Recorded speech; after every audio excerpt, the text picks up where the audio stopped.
제가 알고 있는 개그맨이 있는데 그 사람이 저한테 그런 얘기를 하더라고요. 자기는 개그맨이기 때문에 항상 사람들이 즐거운 줄 안대요. 그리고 항상 웃기는 줄 안대요.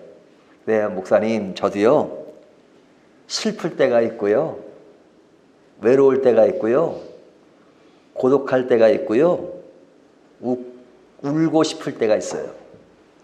근데 사람들이 자기만 만나면 자꾸 웃기라 그러는데, 근데 어떨 때는 진짜 슬퍼서 웃고 싶은 생각이 전혀 없는데 슬픈데 웃겨보라고 하면 진짜 죽겠대요. 그런 말을 하더라고요. 근데 사실 사람이라고 하는 것은 항상 즐거울 수가 없죠. 웃기는 일이 직업이지만 그에게도 늘 웃을 일만 있는 게 아니란 말이죠. 슬픈 일이 있죠. 그러니까 사실 우리가 시극 배우들을 보면 그들이 웃기니까 항상 어떨 때는 바보 같은 모습을 보이기도 하지만 그러나 그 사람들이 웃기는 직업으로 웃기는 것이지 그가 진짜 슬픔을 모른다거나 그러지는 않습니다. 슬픔을 더 잘 알아야 사람을 웃길 수 있는 마술사가 되는 거죠. 그러니까 우리가 인간을 이해할 때 인간 누구나 슬플 때도 있고 즐거울 때도 있고 여러 가지 상황들이 벌어진다는 것을 늘 전제하고 인간을 대해야 됩니다. 어떤 사람들은 굉장히 낙천적이니까 아유 저 사람은 뭐 근심 걱정 안 할 거야 뭐 그렇게 생각할런지 모르지만 어떤 누구도 슬픔이 없는 사람은 없습니다.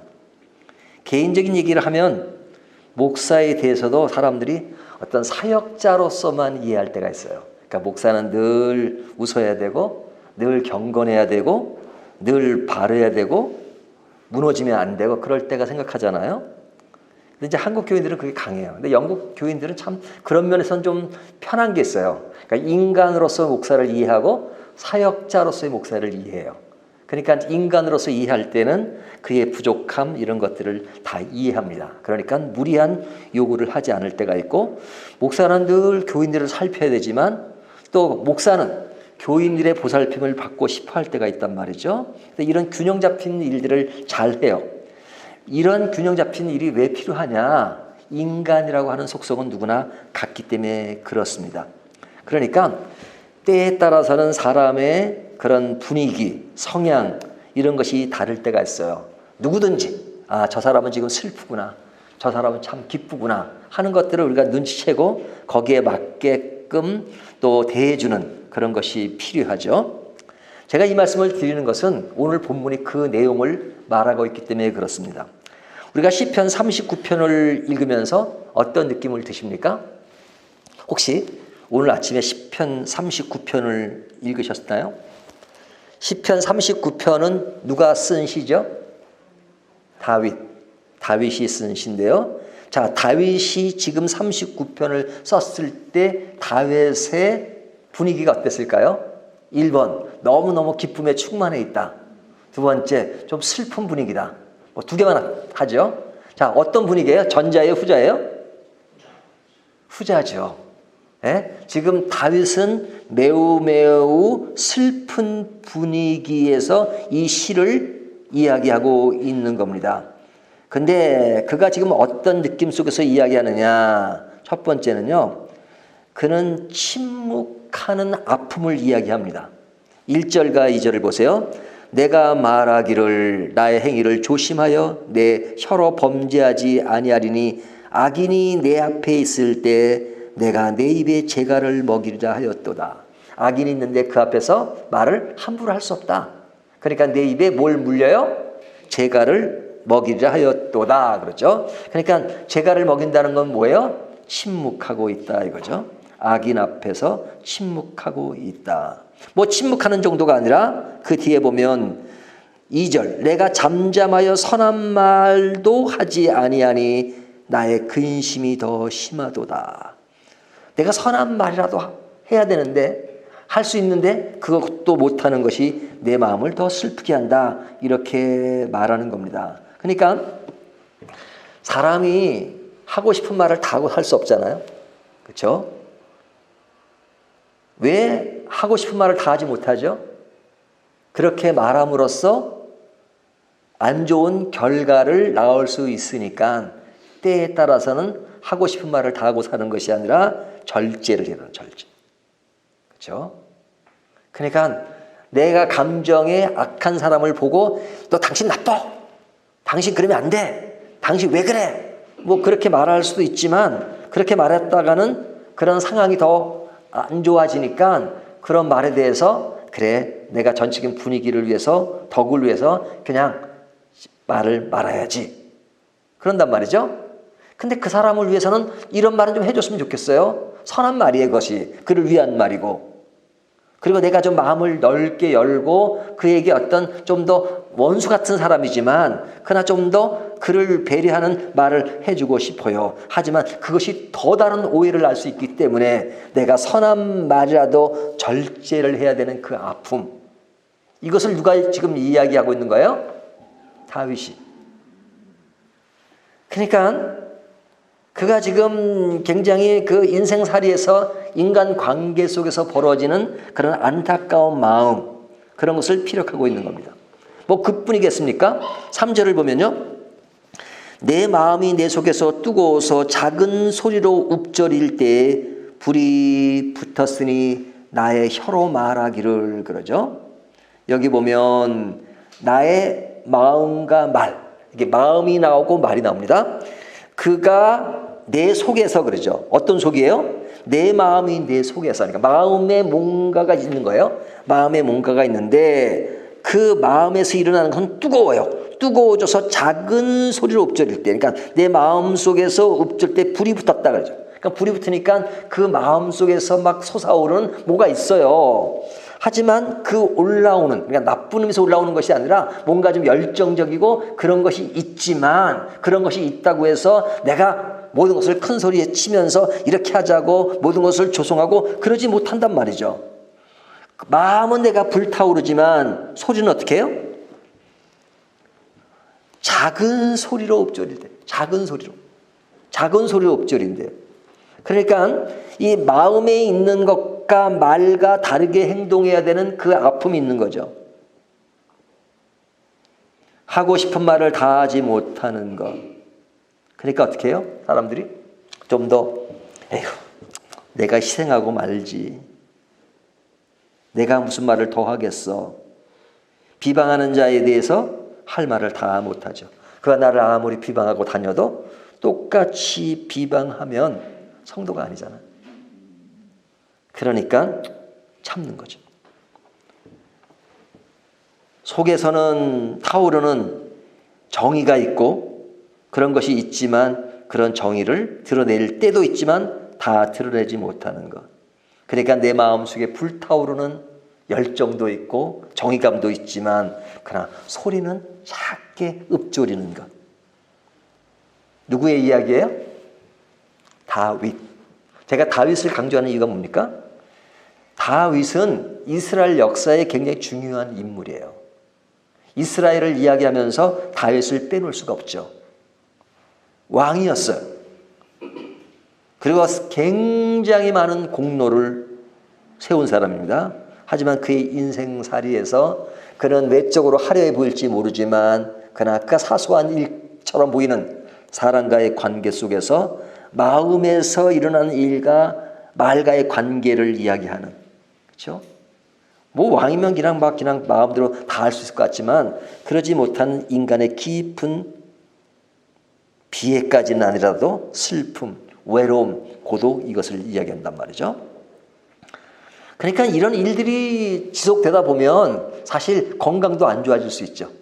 그렇죠? 그래서 4절에 보면 여호와여 나의 종말과 연한이 언제까지인지 알게 하사 나의 연약함을 알게 하소서. 여기 보면 나의 연약함 이것이 뭐냐면 그 건강이 안 좋다는 얘기예요. 왜 건강이 안 좋다는 것을 알 수 있냐면요. 제일 뒤에 보면 13절 주는 나를 용서하사 내가 떠나 없어지기 전에 나의 건강을 회복시키소서 그러죠. 나의 건강을 회복시켜 주십시오 라고 말한단 말이죠. 근데 사람이 건강하지 못하면 그렇죠? 뭐 죽을 병이 아니더라도 갑자기 어떤 병이 와가지고 내가 굉장히 힘들어요. 그러면 사실을 죽을 병이라는 변명을 받지는 않았어도 내가 또 이거 어떤 그런 일이 생겼을까? 나에게 뭐 큰 병이 생긴 것은 아닌가라는 염려가 있잖아요. 그러니까 뭐 살다 보면 이게 그 하나의 그냥 지나간 일로 끝나는 경우도 있지만 사람들이 막 어떨 때는 막 아프면요 그냥 막 상상을 하죠. 아주 큰 병으로 죽을 병이 된 것처럼 상상을 하잖아요. 이제 죽을 병으로 상상을 하면요 그 사람이 어떻게 됩니까? 굉장히 외로워지죠. 그러면 어떻게 돼요? 각 죽을 것 같은 그런 말들을 한단 말이죠. 4절에 보면 여호와여 나의 종말과 연한이 언제까지인지, 내가 언제까지 살 수 있습니까? 나 곧 죽는 거 아니에요? 인생의 길이 뭐 이런 걸 따지게 되죠. 근데 전쟁에서 많은 사람들과 전쟁할 장군이에요. 장군. 이 장군이 이런 모습을 보이는 것은 굉장히 약한 모습처럼 보이잖아요. 하지만 장군이든 뭐든 인간은 누구나 약한 면모를 보이고 있단 말이에요. 어떨 때는 약하지만 단지 외적으로 보이지 않을 뿐이죠. 사실은 외적으로 강한 척하는 사람들이요 어떨 때는 더 약한 것입니다. 그렇죠? 그러니까 지금 다윗은 몸도 안 좋고 사람과의 관계 속에서 침묵해야 되고 말을 절제해야 되고 할 말을 다 못하고 그렇게 사는 모습을 보이고 있단 말이죠. 그러니까 어떤 인생의 외로움, 고독, 슬픔 이런 것들을 이야기하는 겁니다. 그러니까 이와 같은 인생의 외로움 이것을 한마디로 얘기하면 어떻게 정리할 수 있느냐. 11절은 이렇게 얘기합니다. 주께서 죄악을 책망하사 사람을 징계하실 때 그 영화를 존목음같이 소멸하게 하시니 참으로 인생이란 모두 헛될 뿐입니다. 참으로 인생이란 헛될 뿐이다. 그렇죠? 인생 살아가는 데 있어서 그 겪어야 되는 많은 일들이 나를 너무 힘들게 해요. 그러니까 한마디로 인생이란 뭐냐? 헛된 것뿐입니다. 헛된 것뿐이다. 사람들이 살면서 많은 것을 바라고 꿈꾸고 그 다음에 많은 의욕을 가지고 살고 또 많은 그런 것을 누리기 위해서 얼마나 많이 노력합니까? 하지만 인간 세상에서 겪어야 되는 많은 일들을 겪다 보면 이것도 겪고 저것도 겪고 이런 관계 이런 것을 다 경험하다 보면 한마디로 이야기하면 참으로 인생이란 헛되구나. 내가 이것만 가지면 모든 것을 다 이룬 것처럼 생각하지만 또 갖고 나면 또 그 다음에 이루어지는 일들을 통해서 헛된 것뿐이구나 이렇게 말한단 말이죠. 그런 의미에서 인생을 살펴보면 우리의 인생이라고 하는 것은 뭐냐? 별거 아닌 것처럼 얘기해요. 별거 아니에요. 인생 별거 아니에요. 5절 보세요. 이렇게 말하죠. 주께서 나의 날을 한 뼘 길이만큼 되게 하시며 한 뼘 길이 내 인생의 그 어떤 크기를 나의 날을 한 뼘 길이만큼 되게 하시며 그죠? 한 뼘 길이만큼의 인생이에요. 우리의 인생이 요즘은 뭐 건강해서 100세 시대가 됐고 또 우리 다음 세대는 120세대가 될지 모르지만 그러나 그런 120세가 된다 하더라도 하나님의 차원에서 보면 인생의 길이는 한 뼘, 한 뼘 길이밖에 안 된다 이거죠. 그 뒤에 보면 그러죠. 한 뼘 길이만큼 되게 하심에 나의 일생이 주 앞에서 없는 것 같사오니 나의 일생이 한 뼘 정도는 없는 것 같아요. 없는 것. 그렇죠? 우리가 어떤 나의 존재의 무력감, 내가 나의 인생에 되어지는 과정을 보면 얼마나 힘든 과정을 살아옵니까? 그렇죠? 태어나서 초등학교 들어가고, 유치원도 들어가고, 고등학교, 중학교, 대학교, 또 그래서 또 대학도 시험 봐가지고 좋은 직장에 들어가고 좋은 직장에서 그 진급하기 위해서 얼마나 노력하고 좋은 아내와 남편을 얻기 위해서 또 노력하고 사람 관계 형성하고 내 어떤 인생의 터전을 잡기 위해서 얼마나 많이 노력합니까? 내 어떤 개인의 삶을 보면 정말로 노력투성이 진짜 힘들게 한 순간순간을 이뤄갑니다. 하지만 그런 어려운 과정을 통해서 내 인생이 자라오고 어느 선까지 오지만 다 지내고 보면 내 인생은 뭔가 없는 것 같아요. 없는 것 같아요. 그리고 그 많은 사람들 앞에 나의 어떤 인생의 한 사람의 존재가 너무 무기력해 보여요. 그렇죠? 세상에 이루어지는 많은 일들 보면 내 혼자 뭘 할 수 있겠어요? 내가 정의를 가지고 뭔가를 하려고 하지만 내 혼자 힘으로 할 수 있는 것은 그 많은 인구 중에 우리 한국만 해도 5천만 넘는 그 인구 중에 나 혼자의 존재는 아무런 힘이 없어 보이잖아요. 있으나 마나. 그렇죠?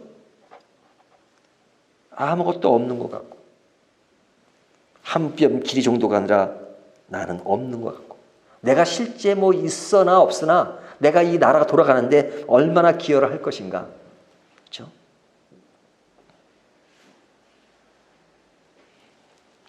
그러니까 그 다음에 이렇게 하죠. 주 앞에서 없는 것 같사오니 사람은 그가 든든히 서 있는 때에도 진실로 모두가 허사뿐이다. 내가 뭔가 서 있는 것 같아도 사실은 진실로 모두가 허사뿐이다. 아무것도 아니다. 아무것도 아니다. 아무것도 아니다.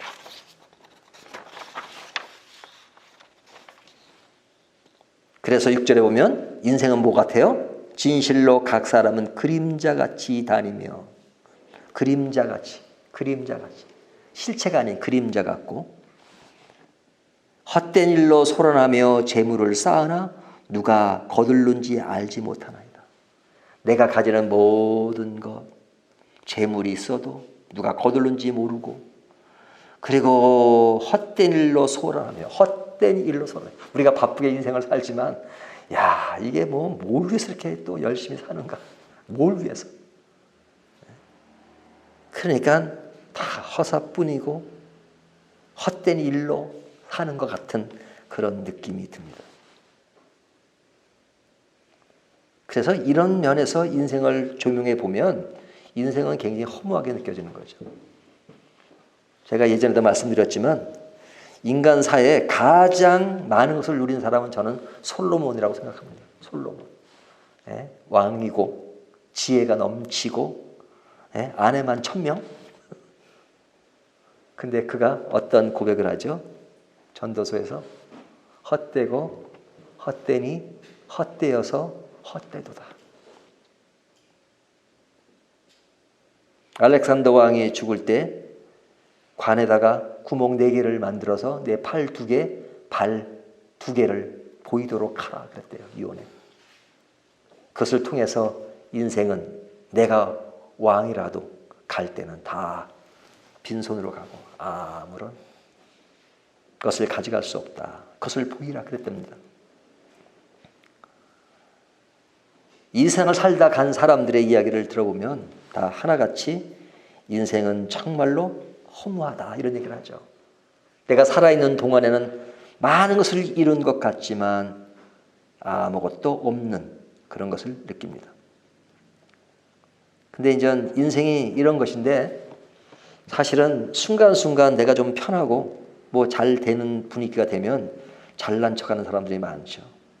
그래서 뭔가 자기는 다 된 것처럼 생각하는 사람도 있잖아요. 그렇지만 그 순간이 지나면 또 인간이 얼마나 허무하다는 거. 그렇죠? 우리나라는 이 경제 뭐 다른 것들은 그래도 많이 발전하고 그런데 참 이 정치 문제는 왜 이렇게 참 발전 속도가 다른 것에 비하면 늦는지 모르겠어요. 근데 그 정치인들 보면 참 누릴 때는 뭐 하지만 다 끝나고 나면 다들 뭐 이렇게 쉽지 않은 그런 모습을 보이잖아요. 예? 제일 좋을 때가 언제냐? 대통령 당선되고가 제일 좋은 것 같아요. 당선되는 그 순간. 그리고 이제 일을 하면 그다음부터 힘들어져. 끝날 때쯤 보면은 이제 또 무슨 일이 생기고. 참 비극의 역사를 많이 보잖아요. 근데 다윗도 한면으로 보면 부족함이 없는 것처럼 보일 수가 있어요. 시편 23편에도 여호와는 나의 목자시니 내게 부족함이 없으리로다. 우리가 지난주 설교했던 것도 부족함이 없다는 말을 하잖아요. 하지만 그 말만 들으면 진짜 부족함이 없는 것 같지만 오늘 같은 본문도 있잖아요. 오늘 같은 본문. 그리고 부족함이 없다는 말도 내 인생살이의 역경과 슬픔이 없다는 것이 아니라 여호와가 나의 목자일 때 부족함이 없다는 얘기지 내 인생살이가 부족함이 없다는 이야기는 아니잖아요. 그러니까 늘 외로움이 존재하고 슬픔이 존재하고 그렇죠? 그러니까 다윗이 믿음이 없는 사람이 아니잖아요. 믿음의 하나의 모델 같은 인물이에요. 근데 다윗이 그렇다면 뭐 우리가 다윗보다 못하라는 법은 없지만 그러나 제가 다윗 보고 나는 다윗보다 나 이렇게 말하기는 좀 그래요 제가. 근데 다윗이 그렇다면 우리의 인생사에 참 이런 외로움을 토로하고 외로움을 알리고 외로움을 느끼는 것이 없으십니까? 어떠세요? 여러분의 인생 지금까지 살아오시면서 나는 외로움 없이 살았다 그렇게 말하실 분이 계신가요? 외로움을 다 이야기할 거란 말이죠.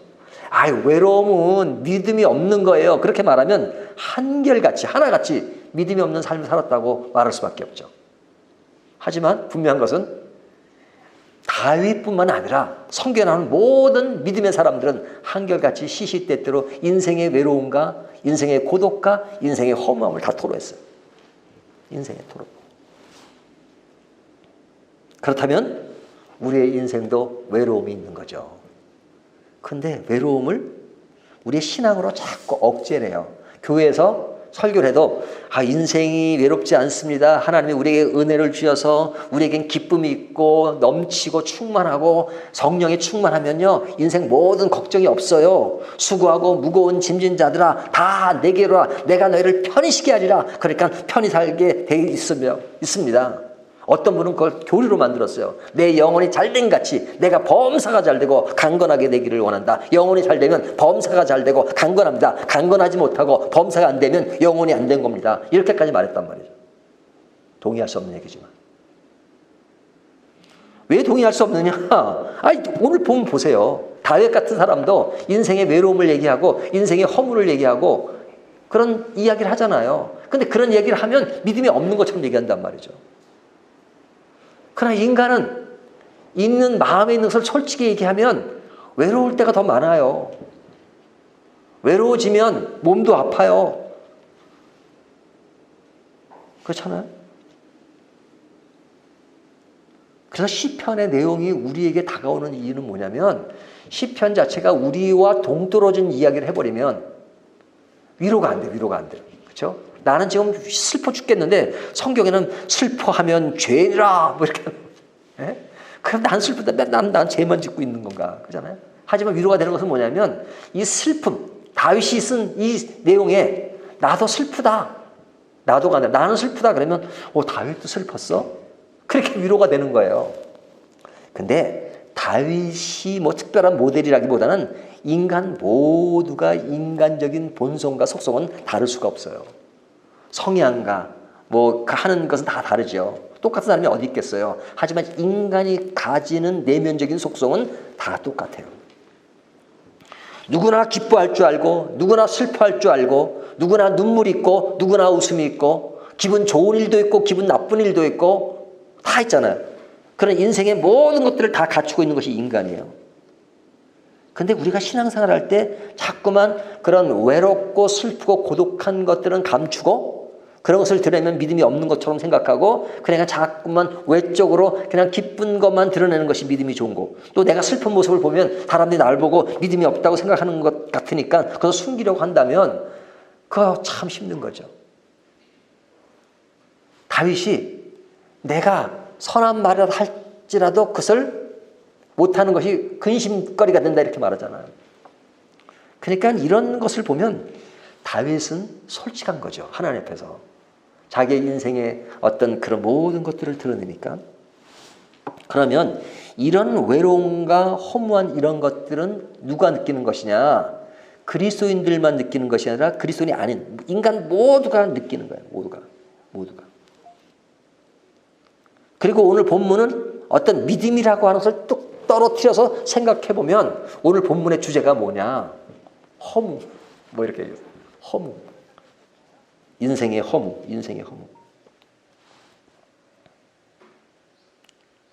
근데 인생이 별거 아니라는 생각 때문에 믿지 않는 사람들은 굉장히 허무주의나 불가지론에 빠져요.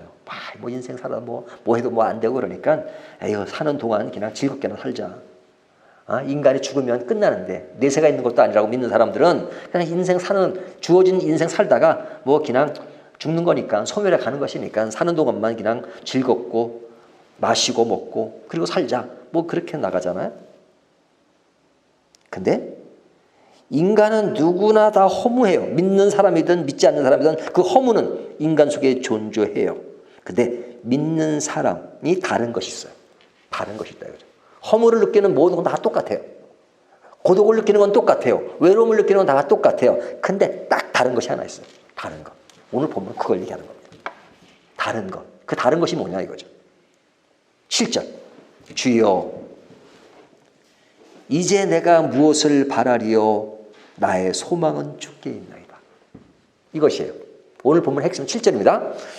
같이 한번 읽어볼까요? 시작. 주여 이제 내가 무엇을 바라리요 나의 소망은 주께 있나이다. 앞에 내가 무엇을 바라리요. 인간은 허무주의, 허무한 인생이기 때문에 내 인생살이에서 내가 무엇을 바라겠습니까? 무엇을 바라겠습니까? 내가 바랄 것은 나의 소망은 주께 있나이다. 이거예요. 그러니까 허무주의에 빠져서 그냥 넘어지는 사람이 있어요. 하나님을 모르는 사람은. 근데 하나님을 믿는 사람도 허무해요. 허무를 느껴요. 인생살이가 허무해요. 모든 인간이 그랬던 것처럼 단 내가 그 허무하는 걸 알아요. 그 인정해요. 그리고 고백해요. 그리고 사람은 내가 이 세상에서 무엇을 바라리요. 인생 자체가 허무하니까. 하지만 그럼에도 불구하고 나의 소망은 주께 있느라. 인생이 허무하니까 그것에서 내 인생을 걸 수가 없는 거죠. 그 허무에 내 인생을 걸 수 없잖아요. 그러니까 나는 그런 인생의 외로운 허무에 인생을 걸지 않고 나는 누굴 바라봐요? 하나님께 소망을 두는 자. 하나님을 바라보겠다 이거죠. 그럼 하나님을 바라보는 게 뭐냐? 그 뒤에 이야기예요. 8절. 나를 모든 죄에서 건지시며 우매한 자에게서 욕을 당하지 아니하게 하소서. 내가 잠잠하고 입을 열지 아니하면 주께서 이를 행하신 까닭이니이다. 주의 징벌을 나에게서 옮기소서. 주의 손이 치심으로 내가 쇠망하였나이다. 자, 늘 하는 얘기지만 하나님께 소망을 두는 자는 뭐에 관심이 많아요? 죄의 문제를 해결하는 것. 죄의 문제. 8절. 죄의 문제를 해결하는 것을 최고의 가치로 합니다. 나를 모든 죄에서 건지시며. 그렇죠. 그리고 세상에서 겪는 많은 사람과의 관계가 있기 때문에 8절에 보면 우매한 자에게서 욕을 당하지 아니하게 하소서. 이 얘기는 뭐냐면 시편 1편서부터 41편까지 주제는 뭐냐면 하나님의 날개 아래 나를 숨기소서예요. 그러니까 내가 여러 가지 인생살에 겪어야 되는 많은 어려움들이 있어요. 그러니까 나를 보호해 주십시오. 보호해 준다는 말은 하나님의 날개 아래 나를 숨겨 주십시오. 그 얘기예요. 여기도 보면 우매한 자에게서 욕을 당하지 아니하게 하소서. 하나님의 날개 아래 나를 숨겨 주십시오. 보호해 주십시오. 그래야 내가 살 수 있으니까. 9절 보면 내가 잠잠하고 입을 열지 아니함은 주께서 이를 행하신 까닭이니이다. 그러니까 사람에게 내가 어떨 때는 할 말을 다 하지 않고 입을 다물고 있는 이유는 거기에서 모든 해결책이 가능한 것이 아니기 때문에 나는 그것에서 뭐 인생을 배우기도 하고 사람 관계 배우기도 하죠. 하지만 근본적으로는 누굴 의지하는 거예요? 하나님을 의지하겠다. 하나님을 의지하겠다. 여러분 이 이야기가 또 뻔한 이야기, 뻔한 답 그렇게 생각하십니까? 뭐 그렇게 생각하실 수 있어요. 교회는 맨날 뻔한 답을 주니까. 하지만 여러분 그냥 뻔하다는 그 이야기로 초점을 맞추면 뻔해요. 진짜 뻔해. 하지만 뻔한다는 그 의미를 알고 그 의미가 내 영혼을 치고 내 영혼 속에 딱 잠겨 있으면 그건 뻔한 얘기가 아니라 너무너무 귀중한 얘기고 그것처럼 큰 답이 없는 겁니다. 그렇죠? 근데 왜 하나님께 소망을 두고 하나님 앞에 가치가 있다는 얘기를 하면서 앞에 있는 인간의 허무에 대한 얘기를 그렇게 많이 이야기했느냐? 허무를 느껴야, 인생의 고독을 느껴야, 느끼는 정도가 아니라 알아야 하나님의 은혜가 얼마나 큰지를 알기 때문에 그렇습니다. 죽음을 알아야 부활의 의미를 알듯이, 죄의 문제를 알아야 구원의 가치를 알듯이 우리의 인생에 허무하다는 것, 그래서 세상에 소망을 줄 수 없다는 것, 근데 인생이 허무하지 않다는 걸 모르는 사람은요, 좋다고 생각하는 세상에 그냥 휩쓸려가지고 그것에 도처 살겠죠. 하지만 세상에 목숨을 걸고 기대를 하고 소망을 두면 또 결과는 뭐냐? 허무예요, 허무. 이 허무에 왜 목숨을 걸어요? 또 허무할 텐데. 그러니까 그 허무에 목을 매지 말고 거기에 시선을 두지 말고 돌려라. 어디에? 진짜 허무를 능가할 수 있는 다른 세계가 있다. 그것이 누구냐? 하나님이시다 이거죠. 하나님이시다. 신앙이라고 하는 것은 그겁니다. 뭐 교회 한번 주일에 한번 오고 뭐 예배 드리고 또 도장 찍었다고 할 일 다 하고 숙제 막 그런 게 신앙이 아니고, 에?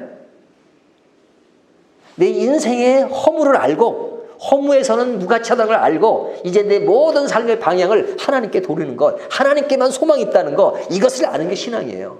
그래서 내가 내 죄의 문제를 해결하고 내가 소망을 두고 하나님 나라의 백성으로 하나님 나라의 가치를 가지고 살겠다. 그렇겠죠. 그래서 이 얘기를 다윗은 뭐라고 얘기합니까? 아주 중요한 얘기를 해요. 여기 보면 나그네라는 말을 합니다. 나그네.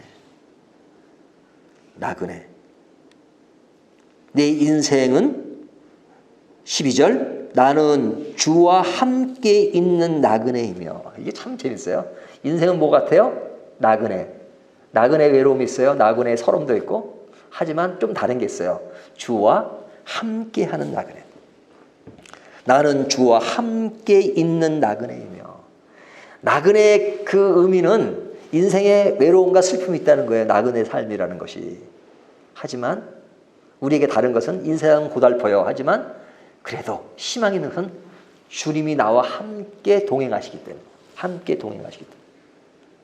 그러니까 동행하셔도 나그네는 나그네인 거죠. 하지만 나그네는 그 기간 동안 나그네지만 영원히 돌아갈 안주할 집이 있다는 것이 소망인 겁니다. 그렇죠? 그러니까 인생의 허무함 여러 가지를 생각하고 그리고 내일 이루어질 영원한 세계, 하나님 나라의 의미 이런 것들을 생각해 보면 야, 신앙생활하는 것이 정말로 가치가 있는 것이구나. 예수를 믿는 것이 다른 게 아니라 그런 가치를 아는 겁니다. 그 가치를 이론적으로 아는 게 아니라 내 마음 영혼 깊은 곳에 내 인생은 세상의 삶은 이럴 수밖에 없지만 내가 지금까지 이런 모든 것들이 쌓아갈 때는 너무너무 힘들었지만 결국은 한마디로 결론을 내면 인생은 허무했다.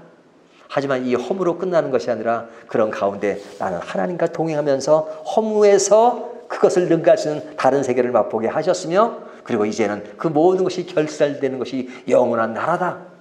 그것을 알고 영원한 나라를 소망하고 살게 되었다는 것이 우리의 인생의 아름다운 것이다. 그래서 허무를 얘기하지만 허무 자체로 끝나는 것이 아니라 우리는 허무에서 벗어난 인생의 새로운 세계 이것이 있다는 것이 우리에게 영원한 가치와 소망이 있다는 것을 알려주는 말씀입니다. 허무 속에서 배우는 믿음의 열매, 믿음의 고귀함, 믿음의 가치 이런 것들이 오늘 말씀이 우리에게 주는 교훈입니다. 오늘 말씀을 가지고 우리가 어디에 관심을 가지고 인생을 살아야 하는가 하는 것을 한 번 더 생각하는 저와 여러분이 되시기를 주님의 이름으로 축원합니다.